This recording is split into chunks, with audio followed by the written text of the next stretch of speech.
Again, it's Charles. And they'll go backwards here, losing yardage to the 14. That's going to go as a loss of a yard, and it'll be second down. We just saw another example of how the defense is winning this game. Really at the point of attack, the offensive line is just getting pushed around. I think now as a play caller, you got to give them a little bit of help. Maybe keep your tight ends a little bit more. Maybe the running backs help you a little bit with the pass blocking. But you've got to help them get some confidence because you can't abandon the play calling right now. Defense really showing respect to the deep ball here, playing off the receivers. They'll set up a throw. And this is caught. Jeremy Maclin. And he's going to be brought down just shy of the 5 at the 6. When you decide to run a hitch route, it really helps to have a guy who can turn it loose. And, boy, he rifled one in there on that one. Not much run after catch, but it worked really well.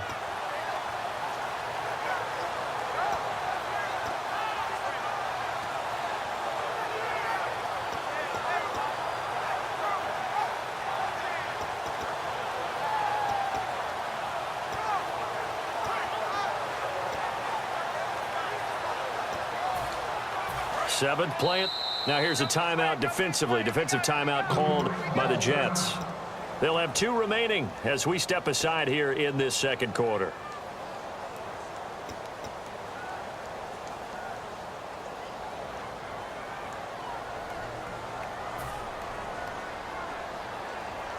Seventh play of the drive now as they come up on a 3rd and 3.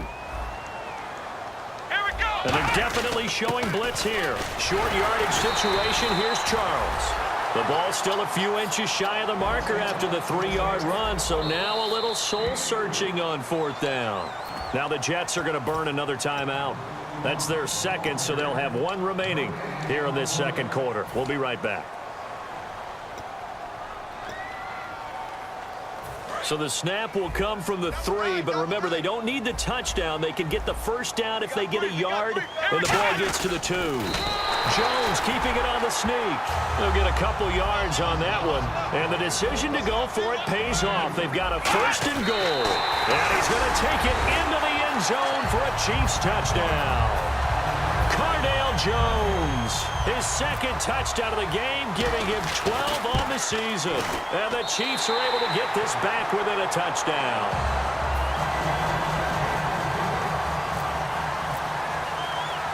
So just a 3-point game now as they send this one away. That's fielded in the end zone. And with a new rule, that decision to bring it out will cost him about 5 yards as he only gets to the 20. And New York set to take the field. And they will simply, Charles, be looking to duplicate what they did last drive when they were able to push it in for 6.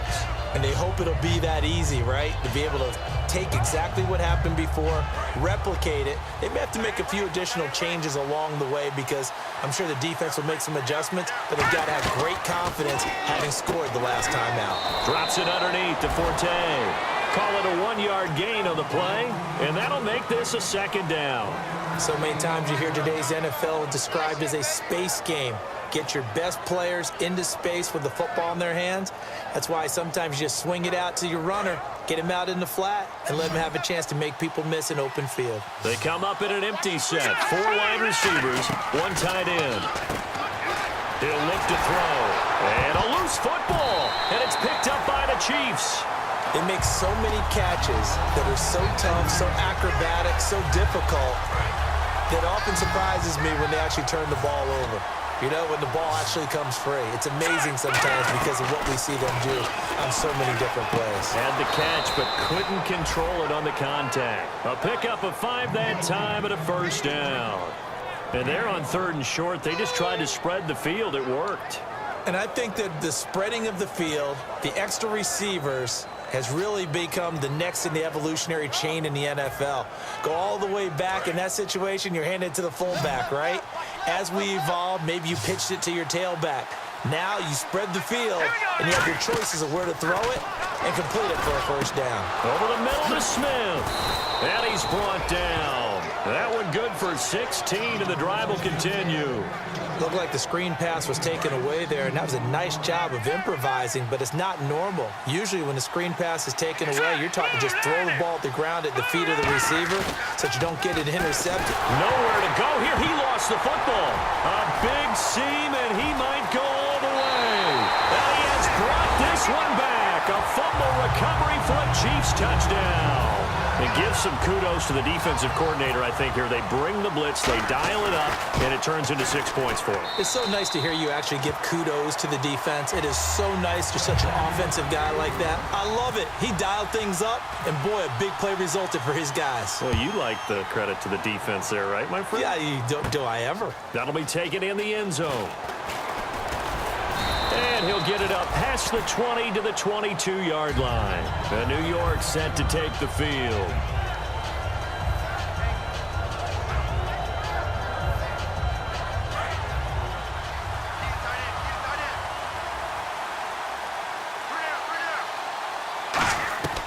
They'll try and start this drive in the air. And he'll be hit as he releases it, and that'll fall incomplete. When defenses get to the quarterback that quickly, a lot of times it's called a jailbreak. It wasn't quite that fast, but fast enough that he had no time to look downfield and set himself to throw the ball. And as he tried to do that, he was hit, and it forced an incompletion.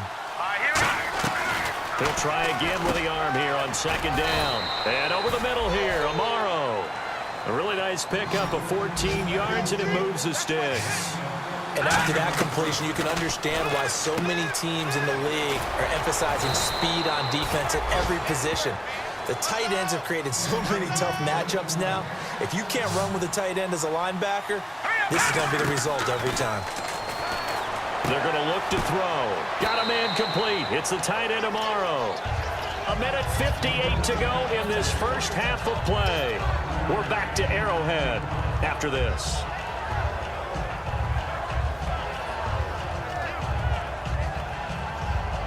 So we've got a 2nd and 5.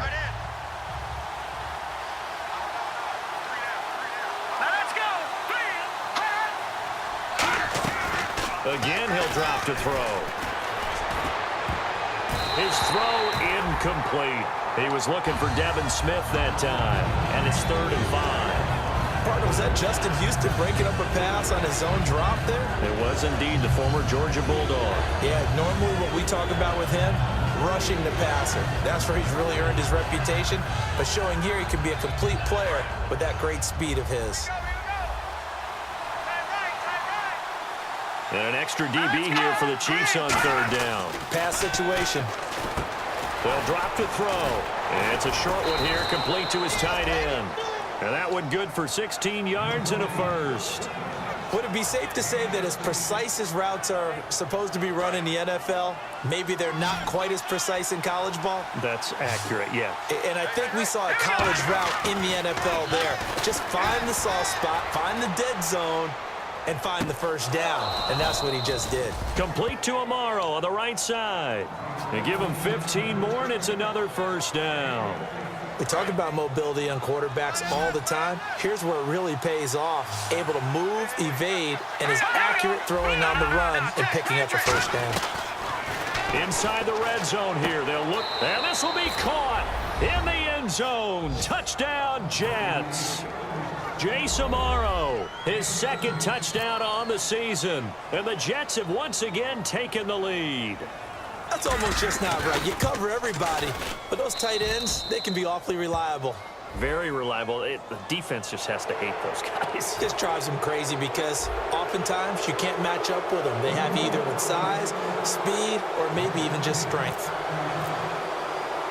Folk now set to boot it after his guys put 6 on the board. This will be taken short. Now the Chiefs offense, they get ready to head on the field. And they'll be looking to build off of a nice drive last time, a drive that really relied on the quarterback. Making good decisions, distributing the ball well, distributing it accurately, keeping it away from danger. A really nicely run drive. But now the defense, what adjustments do they need to make in the passing game? Pass rush, pass rush, pass rush. Whether it's the guys up front or maybe you bring additional guys, but you've got to disrupt the timing of them throwing the football. And we'll see if they can disrupt it here.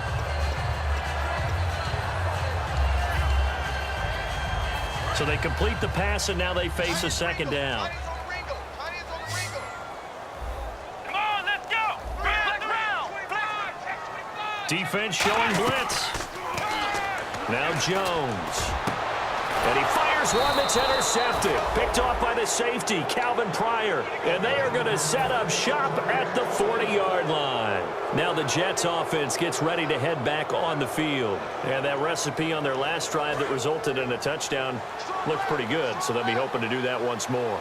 Man, it takes me back to when we sat with the offensive coordinator and the head coach. They felt pretty good about their game plan and thought there were some holes in the defense, and they exploited them the last time out. Let's see if they can come back and put together a similar drive. And we'll see if they can do just that. And now with that completion, he's north of 200 yards here in the first half. And he's going to break our statistician, Marvin, isn't he? Because Marvin right now is just tallying it up.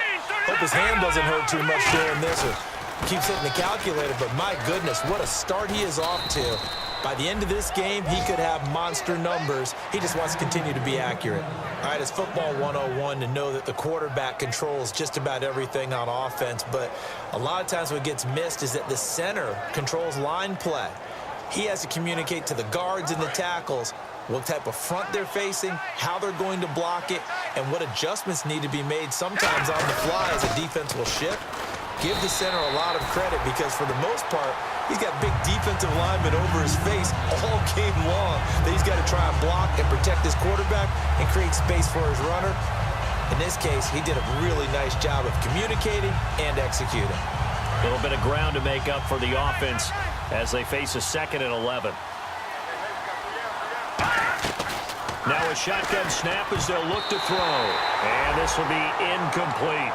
I think that's a big-time play there because the slant route is really hard to cover because the timing is so quick. But able to see it, diagnose it, and get to the football, that's why he was able to bat it away. Here we go now. Ooh, landed. Detroit! Detroit! On 3rd down, he'll drop to throw. And too much on that one. It's out of the back of the end zone, incomplete. And for the 2nd time this half, on comes the field goal unit here.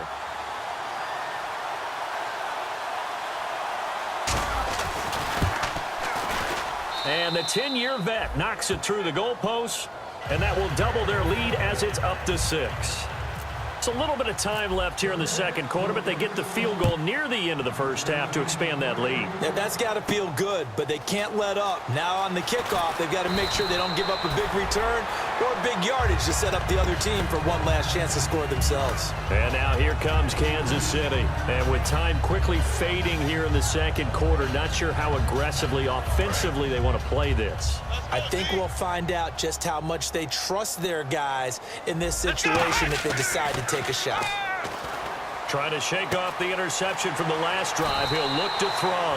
And he's going to be out of bounds up around the 45-yard line. Never make the mistake that the slot receivers, especially the little guys like we're watching here, are just quicker than fast. A lot of them combine quickness and speed, and they catch a lot of footballs as we just saw there. Come on, let's go! They go play action here on 1st down. And no escaping this time as he'll go down. They got him for a sack. Now whistles come in. We're going to get a timeout here by the offense.